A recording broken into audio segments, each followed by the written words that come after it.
The sea was calm that evening, but my hands weren't. I was on my knees in the lower deck bathroom of a luxury yacht, wrench in hand, shirt soaked with sweat and salt water, fixing a leaking tap that wouldn't shut off. The irony wasn't lost on me. The yacht had every amenity a billionaire could want, and here I was, crouched like a handyman trying not to ruin the mahogany floors. The guests upstairs had no idea. Champagne was flowing. Laughter carried across the ocean breeze. My wife was probably already telling her story, the one she always used when she introduced me. This is my husband. He started with nothing. Always said with a proud little smile that barely covered the underlying message. He wouldn't be here if not for me. But she was wrong. I was the reason I was there. I tightened the valve, wiped my hands, and stood. The leak had stopped. Not a drop remained. I looked at my reflection in the mirror. The collar of my white dress shirt was smudged with grease. I straightened it anyway. As I stepped back onto the upper deck, the music hit me first, then the eyes. People in tailored suits and glittering dresses glanced my way with the kind of disdain usually reserved for waitstaff. I was used to it. I never quite fit into her world. Never liked the pretension, the fake smiles. But I loved her. At least I thought I did. The party was for her father, a man who'd made his money in hedge funds and made sure everyone knew it. Everything about him was sharp. His jawline, his watch, his words. He had never approved of me. From the moment we met, I was the outsider. The one without a trust fund or private education. The one who worked for a living. I made my way toward the back of the yacht, where a few guests were gathered around the bar.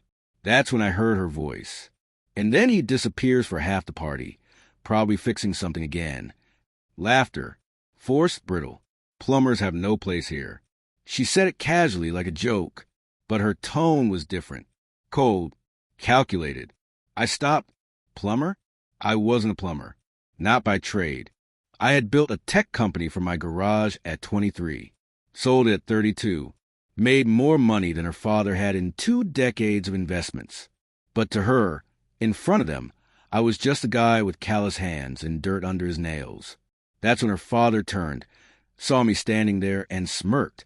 I think the help is listening. The group chuckled again. I didn't say anything at first.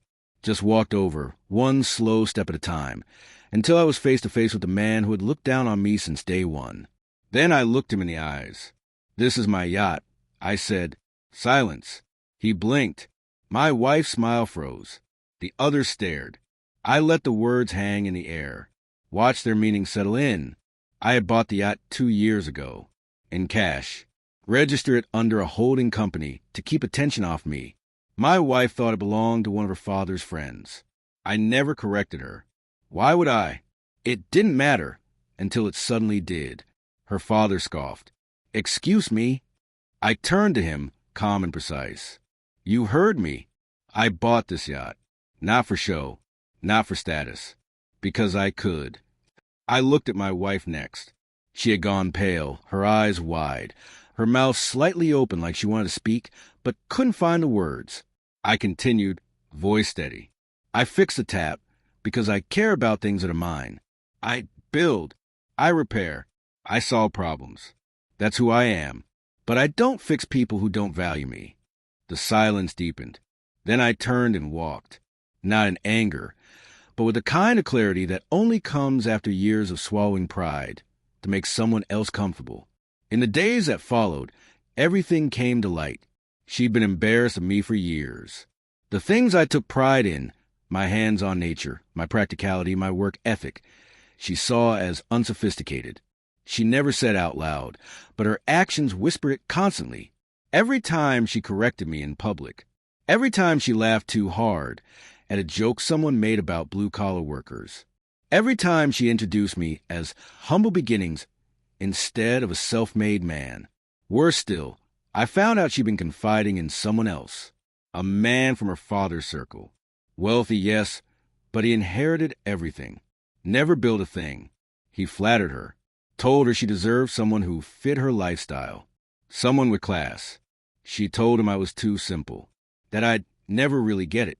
She didn't know I had already filed the divorce papers the week before. I'd seen the signs. The distance. the constant belittling, the small betrayals that stacked up like kindling until all it took was one spark. That party was a spark. I left her the house. She could have the things she thought defined her, but not the yacht. That stayed with me, along with my dignity, my pride, and the life I had built with my own hands. In the end, I wasn't the plumber. I was the architect of my own future, and she was just someone who never learned how to value what she didn't build herself.